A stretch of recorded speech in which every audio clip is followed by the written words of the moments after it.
In 2012, northern Mali exploded into chaos.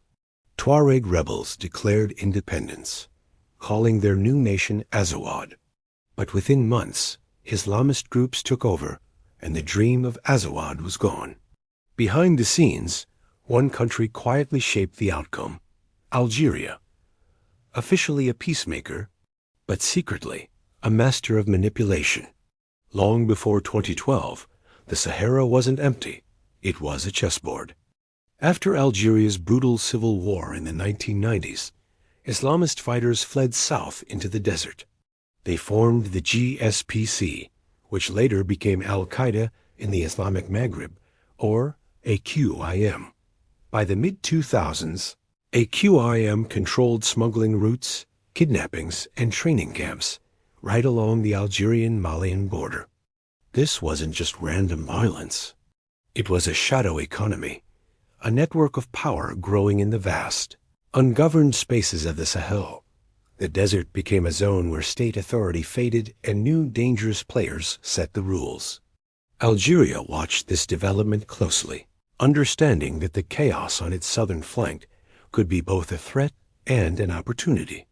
The stage was being set for a much larger conflict, and the pieces were already in motion, guided by unseen hands. Here's where things get murky. Many analysts believe Algeria's powerful intelligence agency, the DRS, had infiltrated or even manipulated parts of these Islamist groups. It's a shadowy world, but the theory goes something like this. Some say the DRS used these groups as a proxy force to control the southern frontier, keeping rival influences at bay. Others believe they were a convenient boogeyman, a way to keep Western powers, particularly France and the US, dependent on Algeria's cooperation in counterterrorism. Think about it. If you're the only one who can talk to the bad guys, you become indispensable. Whether this was a deliberate strategy of manipulation or just a case of keeping enemies close, the result was the same: Algeria always seemed to know what was happening in the desert. It was a high-stakes game of intelligence and counterintelligence, where the lines between friend and foe were constantly blurred. In early 2012, Tuareg rebels, organized under the banner of the MNLA, launched a new, powerful rebellion for Azawad's independence. Their ranks were swelled by seasoned fighters returning from Libya after the fall of Gaddafi, bringing with them a flood of heavy weapons. The timing was perfect for them, but catastrophic for Mali. The Malian state was already fragile, and just as the rebellion gained momentum, a military coup in the capital, Bamako, decapitated the government, leaving the army in the north leaderless and in disarray. The north was left wide open. Into this power vacuum stepped Islamist groups, primarily Ansar Dine and AQIM. They quickly co-opted the rebellion, pushing the secular MNLA aside. The leader of Ansar Dine, Ayad Agli, is a key figure here. He had deep, long-standing ties to Algeria. He had even served as a Malian diplomat there, a post many believe was facilitated by Algiers to keep him under their watch. Officially, Algeria's public stance was clear and unwavering. It supported Mali's territorial integrity.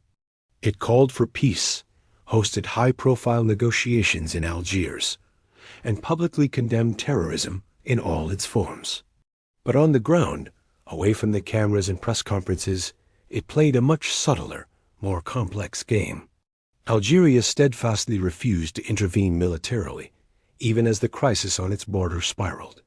Instead, it leveraged its deep historical and intelligence networks, maintaining open channels of communication with Tuareg nationalist leaders, Islamist commanders, and influential tribal elders.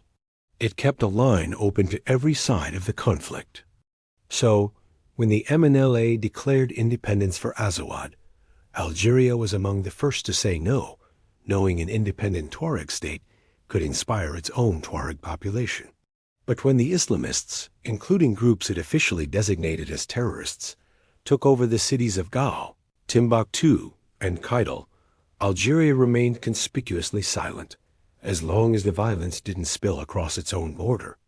In other words, Algeria seemed to want just enough chaos to stay relevant and indispensable as a regional mediator. But not so much chaos that it would lose control of the situation. It was a delicate, dangerous balancing act. When the situation became untenable and Islamist groups threatened to push south towards Bamako, France launched Operation Serval in January 2013 to push them back.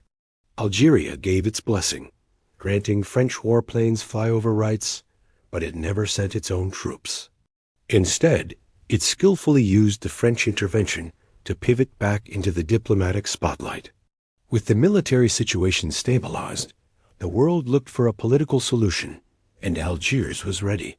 It hosted the lengthy negotiations that led to the Algiers Peace Accord of 2015. Once again, everyone involved the Malian government, the Tuareg rebels, the pro-government militias, had to pass through Algiers to talk peace, cementing Algeria's role as the region's essential power broker. Even today, Algeria continues to mediate in the Sahel's complex web of conflicts, all while quietly maintaining its influential ties with northern leaders and former rebels. It's a long-term strategy of balance and survival. Not enough peace to make itself irrelevant, but not enough war to let the board be swept clean by outside forces. The dream of an independent Azawad vanished in the desert sands, but Algeria's shadow has never left.